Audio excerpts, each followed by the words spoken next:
La première manifestation de cette volonté vint des intellectuels Bakongo qui, en 1950, fondèrent l'Abaco.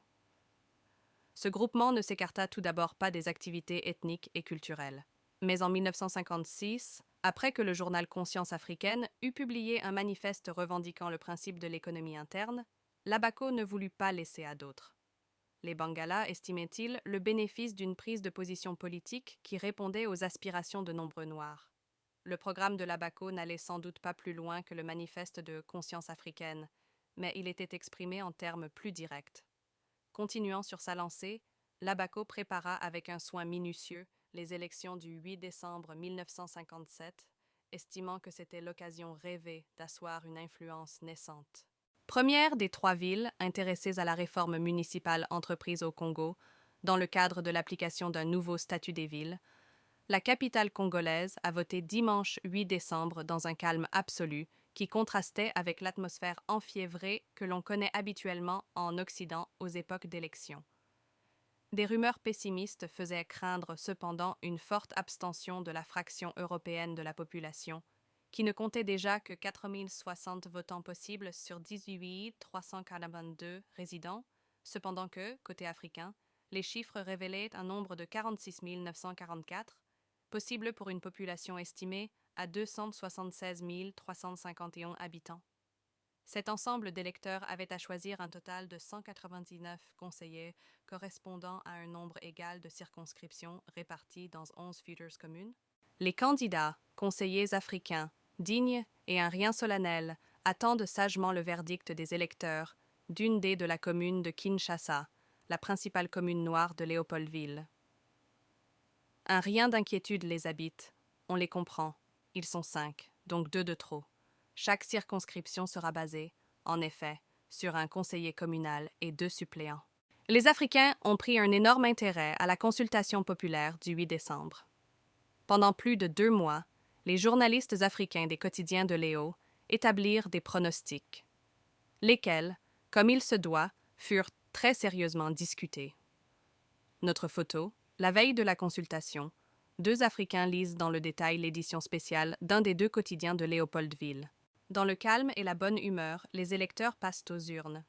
Du côté africain comme du côté européen, la police et la prévôté militaire n'eurent à jouer qu'un rôle de figuration.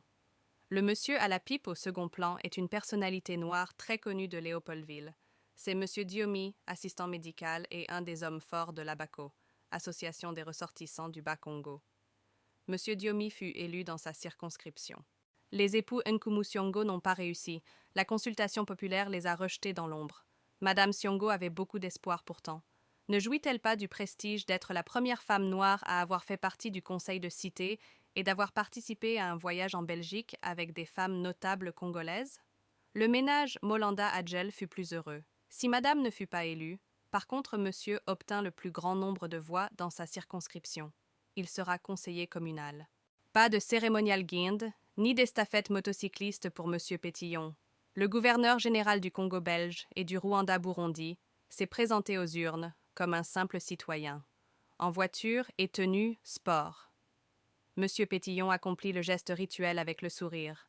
Le gouvernement général avait lancé le slogan « Belge, pas d'abstention le 8 décembre ». Il fut affiché sur d'énormes panonceaux dans les quartiers européens et africains de Léo et projeté dans les salles de cinéma. Il fut bien suivi, puisque 84,7% de la population consultable de Léo passa aux urnes. Les femmes n'avaient pas le droit de vote, mais elles étaient éligibles. 2 femmes européennes et 3 africaines s'étaient représentées. Une seule d'entre elles fut élue, Madame Loutété, qui avec 54 voix obtint la 3e place dans sa circonscription. Elle sera 2e suppléante. On la voit ici félicitée par maman. Monsieur Corneille Maté Latala est le seul électeur noir à avoir voté dans une commune européenne, celle de Léopoldville en l'occurrence. Monsieur Maté Latala est, en effet, domicilié officiellement chez Monsieur Lafontaine, procureur du roi, à Kalina, le quartier résidentiel de Léo. Il y est cuisinier depuis 12 ans. Notre photo. Pendant que Monsieur Lafontaine vote, Monsieur Maté Latala attend qu'on lui remette ses papiers. L'heure du vote est terminée. Celle du dépouillement commence dans le bureau d'une des circonscriptions africaines de Léo. Chaque bureau était dirigé par un président européen, aidé par des assesseurs noirs. Sur le tableau noir de cette école primaire de Léopoldville, on peut lire « Je vous conseille de bien voter ». La leçon a été bien apprise. Les Africains ont voté comme un seul homme et dans l'harmonie la plus complète. Monsieur Iléo Joseph, fondateur du journal Conscience africaine, auteur du Manifeste africain de 1955, fut le premier à parler de l'indépendance. Monsieur Kasavubu Joseph, instituteur catholique puis employé dans l'administration, président de l'ABACO depuis 1955. Grand organisateur de la victoire du 8 décembre, fut élu aussi dans sa circonscription. Le résultat dépassa toutes espérances Bakongo et frappa de stupeur les observateurs les plus avisés. Représentant un peu plus de 50% du corps électoral, les Bakongo obtinrent 129 des 170 sièges à pourvoir dans les 8 communes africaines et 164 suppléances. En conséquence, 7 des 8 bourgmestres africains et Léopoldville sont des Bakongo. Un de ces bourgmestres est M. Kasavubu, grand organisateur de la victoire du 8 décembre. La grosse surprise se révéla bien davantage dans les pourcentages de participation que dans les résultats proprement dits. En effet, on enregistra pour les 3 communes européennes le chiffre inattendu de 77%, cependant que, pour les 8 communes africaines, les résultats dépassèrent les plus larges espérances avec 85,3%. Le scrutin se solda, dès lors, par une moyenne remarquable de 84,7% pour un ensemble de 50 958 consultables, noirs et blancs. Comme prévu, les Africains ont dans l'ensemble voté selon leurs sympathies et leurs antipathies tribales. Le succès remporté par la BACO, autant que leur propre insuccès, a incité les Bangala à se grouper aussi solidement que les Bakongo, afin de prendre une éventuelle revanche lors de prochaines élections.